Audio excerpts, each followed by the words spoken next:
আপনাদের মনে হতে পারে আমরা কোনো একটা ঘন জঙ্গলে প্রবেশ করছি।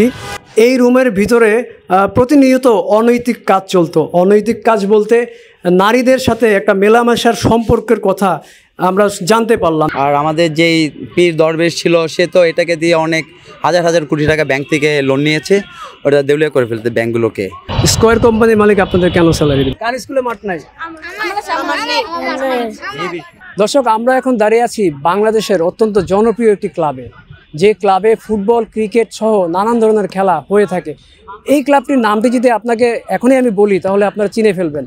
তার আগে আপনারা দেখেন এই যে জায়গাটা আপনারা দেখতে পাচ্ছেন স্ক্রিনে, সম্পূর্ণ জায়গাটা একদমই অগুছালো অবস্থায় পড়ে আছে।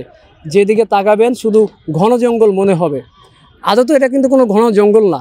এখানে একসময় ছিল ক্রিকেট গ্রাউন্ড, যেখানে ছিল একটা সুন্দর একটা পিচ এবং চারদিকে একটা বাউন্ডারি ছিল, সুন্দর একটা ক্রিকেট গ্রাউন্ড ছিল। কিন্তু সেই ক্রিকেট গ্রাউন্ডকে মুছে দিয়ে এখানে একটি স্থাপনা তৈরি করা হয়েছে। দর্শক, আমরা এখানে একটি রহস্যজনক স্থাপনা দেখতে পাচ্ছি। আমরা এখনও বুঝতে পারছি না যে এখানে আসলে কি করার উদ্দেশ্যে এই স্থাপনা তৈরি করা হয়েছিল। আমরা এখন এখান থেকে জানার চেষ্টা করব আদৌ কেন এটা বানানো হয়েছিল, কি কাজের জন্য এটি স্থাপন করা হয়েছিল এই মাঠের উপরে। এটা দেখে কোনোভাবে বোঝার উপায় নাই এটা হচ্ছে বাংলাদেশের জনপ্রিয় আবাহনী ক্লাব। আমি নামটা এখন বলেই দিলাম। আপনারা দেখতে পাচ্ছেন পুরো মাঠের বেশিরভাগ জায়গা জুড়ে এখানে ঘন জঙ্গল এবং পরিত্যক্তভাবে পড়ে আছে। কিন্তু আমরা যদি একটু বাম দিকে দেখি, যেখানে মূল খেলোয়াড়রা ফুটবল প্রশিক্ষণ করে, সে জায়গাটা কিন্তু খুবই পরিপাটিভাবে আলাদা করে রাখা আছে। এখানে একটা বাউন্ডারি দেয়া আছে, এই তারকাটা বাউন্ডারির ওপারে হচ্ছে তারা প্রশিক্ষণ করে থাকে। আমরা এখানে গিয়েছিলাম, এখানে যে কোচ আছে তার সাথে কথা বলতে গিয়েছিলাম যে এইটার বিষয়ে জানার জন্য, কিন্তু সে আমাদের সাথে কোনো রকম কথা বলেনি। এই জন্য আমরা আপাতত এখনও জানতে পারলাম না কেন এই মাঠের এই অবস্থা। এখানে আরও অনেক কোচ আছে, আর অনেক খেলোয়াড় আছে, আমরা তাদের মাধ্যমে অনুসন্ধান করার চেষ্টা করব। এটা তো আবাহনী কমপ্লেক্স করতে চাচ্ছিল, মানে ইন্টারন্যাশনাল মানের একটা ক্লাব হইতেছিল, ঠিক আছে। এখন আওয়ামী লীগ সরকার পতন হয়েছে, কাজ আপাতত একদম বন্ধ। এর কাজটা নিয়েছিল সালমান এফ রহমান। সালমান এফ রহমানের কথা যে বললেন, ওই বিষয়টা একটু ক্লিয়ারভাবে বলেন। এটা অ্যাকচুয়ালি মানে আওয়ামী লীগ সরকারের আমলে তারা চাচ্ছিল কমপ্লেক্স করার জন্য, ঠিক আছে। এখানে ফুড কোর্ট, বিভিন্ন মানে কমপ্লেক্স, এবং যারা বাইরের খেলোয়াড় দেখা গেছে ব্রাজিলের খেলোয়াড়, নাইজেরিয়ান খেলোয়াড়গুলো আবাহনী ক্লাবে থাকতে চাচ্ছে না, তাদের আলাদা বাসা করে রাখতে হয়, ঠিক আছে। সেই ক্ষেত্রে যার কারণে মানে এই কমপ্লেক্স তৈরি করতেছিল, যাতে বাইরের খেলোয়াড়গুলো এসে বিশ্বমানের একটা ক্লাব করতো। সেটা তো অনেক ভালো উদ্যোগ, ভালো উদ্যোগ ছিল। আমরা শুনতে পেলাম যে এটার পিছনে নাকি দুর্নীতির একটা বিষয় ছিল। দুর্নীতি থাকতে পারে, এটা তো আমার জানার বিষয় নয়। হয়তো বা কন্ট্রাক্ট নিয়েছে 500 কোটি টাকার কাজ, শুনছিলাম যে 500 কোটি টাকার কাজ। এখানে যদি সালমান এফ রহমান 200 কোটি টাকা মেরে দেয়, এটা আমাদের কিছু করার নাই।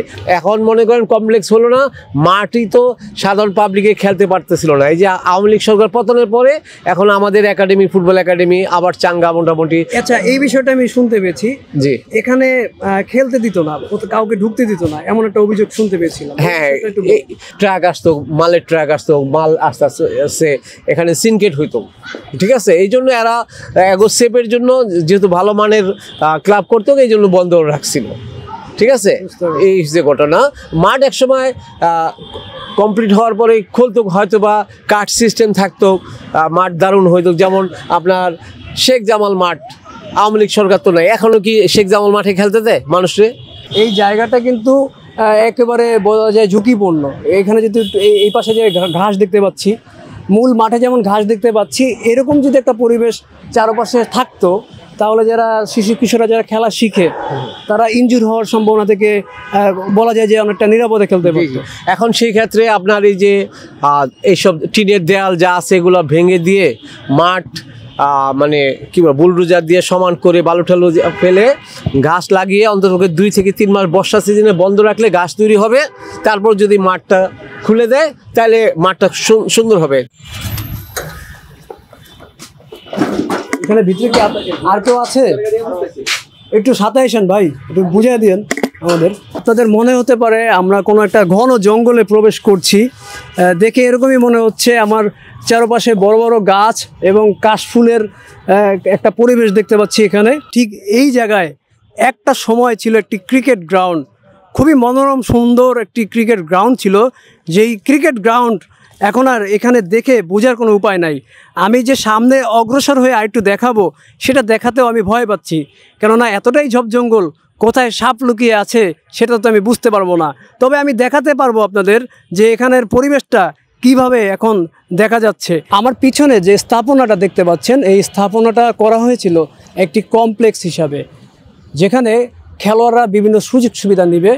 এখানে অনেক ফ্যাসিলিটি দেওয়ার জন্য এটা তৈরি করার একটা প্রক্রিয়া তৎকালীন সরকার নিয়েছিল। আমরা এখানে যারা স্টাফ, যারা এখানে নিরাপত্তা কর্মী আছে, তাদের সাথে কথা বলে জানার চেষ্টা করব। আচ্ছা ভাই, এটা আসলে কি বানাতে চেয়েছিল, এটা কি অ্যাকচুয়ালি, এটা বুঝতে পারতেছি না। আপনাদের কাজটা অ্যাকচুয়ালি এখানে কি? এখানে আমরা সিকিউরিটির দায়িত্বে আছি। সিকিউরিটির দায়িত্বে আছি। সিকিউরিটিটা দেওয়া হচ্ছে কেন? মানে এটা কোনো এমন ঘটনা ঘটেছে যে কেউ এখান থেকে কোনো কিছু সরিয়ে নিয়ে গেছে? যখন 5 আগস্টে ছিল আপনার, তখন এগুলো লুটপাট করছে। এই বিষয়টা জানতে চাচ্ছিলাম। হ্যাঁ, এই বিষয়ে 5 আগস্টের পরে লুটপাটের ঘটনা ঘটেছিল না? এই কারণে আপনাদের এখানে নিরাপত্তার দায়িত্বে রেখেছে, এরকম বিষয়? হ্যাঁ, নিরাপত্তার দায়িত্বে রেখেছে। তাহলে আপনাদের যে স্যালারিটা, এটা কারা দেয়? এটা আমাদের স্কয়ার কোম্পানির মালিক দিয়ে, অরুণ চৌধুরী দেয়। স্কয়ার কোম্পানির মালিক আপনাদের কেন স্যালারি দেবে? এটা তো আবাহনী ক্লাবের মালিক। আবাহনী ক্লাবের ওনারা এখানকার এই ক্লাবের সদস্য, ক্লাবের সদস্য। ও, তাদের সদস্যর আন্ডারে আছে, এই জন্য আপনাদের স্যালারি। হ্যাঁ, এই জন্য তো। আচ্ছা, তার মানে কি এটা রক্ষণাবেক্ষণের জন্য কি স্কয়ার কোম্পানি দেখছে এখন বর্তমানে? হ্যাঁ, স্কয়ার কোম্পানির মালিক, যে এই সিকিউরিটি কোম্পানির যে আছে মালিক আছে, ওনার সাথে কথা বলে আমাদের এখানে আনছে, কন্ট্যাক্ট করছে। বিষয়টা বুঝতে পারলাম না।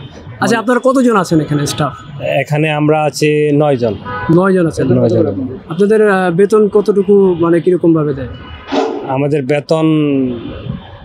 বেতন দেয় আমাদের 8 ঘন্টায়, তো 8 ঘন্টা পর ডিউটি, আমার 12,000 টাকা বেতন দেয়। এখানে হয়তো বিল্ডিং দেখতে পাচ্ছি, এটা কয়তলা বিল্ডিং আছে? বিল্ডিংটা কয়তলা হওয়ার কথা ছিল?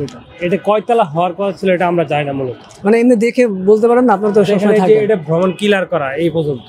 বা এটা কি পুরোটা স্টিল দিয়ে করা? স্টিল দিয়ে, স্টিল এবং কি সিমেন্ট দিয়ে, আর কংক্রিট আর স্টিল মিক্স। আচ্ছা, দেখতে পাচ্ছি নিচে একটা ফ্লোর, উপরে একটা ফ্লোর, 2টা ফ্লোর। একটু কাছে, একটু আসেন আমাদের সাথে, আপনি তো সাথে আছেন। তো এখানে আমরা দেখতে পাচ্ছি 2টা ফ্লোর, সামনে রড আছে, একটু খেয়াল করে যাও দর্শক। এখানে আমরা দেখতে পাচ্ছি সর্বমোট 2টা ফ্লোর, নিচতলায় একটা ফ্লোর, এটা গ্রাউন্ড ফ্লোর, এবং উপরে একটা ফ্লোর আছে। দর্শক, কেঁচো কুড়তেই যেন সাপ বের হয়ে আসলো।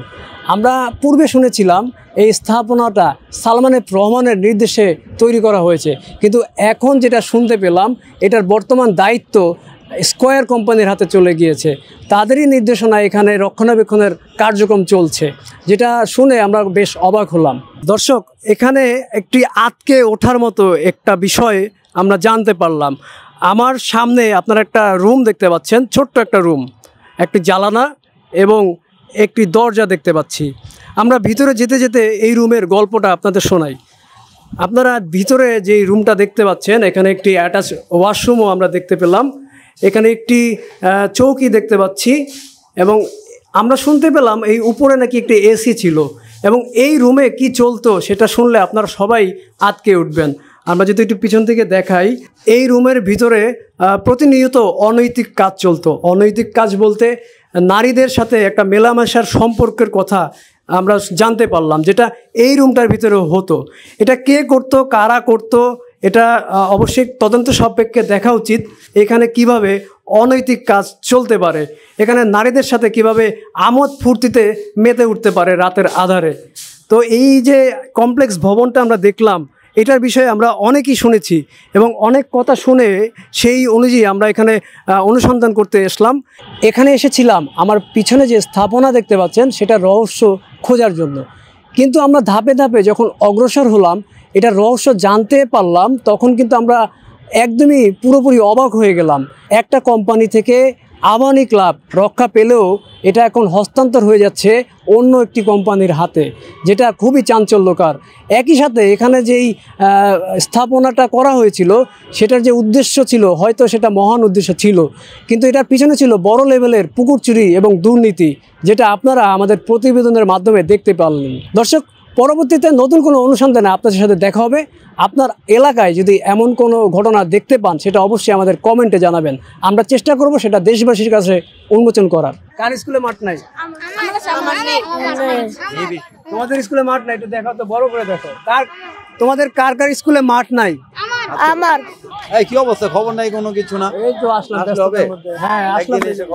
দেখতে পাচ্ছি যে আমাদের পিছনে, ঠিক আপনার পিছনে যে স্থাপনা দেখতে পাচ্ছি, এগুলো তো একটা সময় ছিল না, রাইট? তো কিভাবে এটা আসলো আর এটার পিছনের কাহিনীটা আমাদের যদি একটু বলতেন।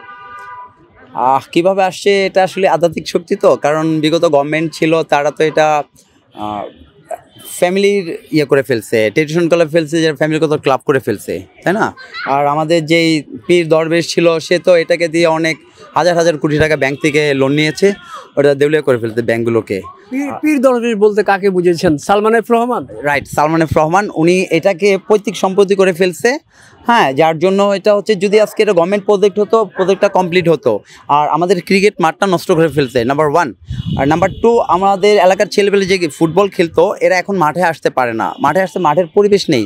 এই মাঠটা অনেক নষ্ট ছিল। আমি আমাদের কিছু সিনিয়র বড় ভাইরা এনে, আমি সহ বেকে এনে মাঠটা সমান করেছি।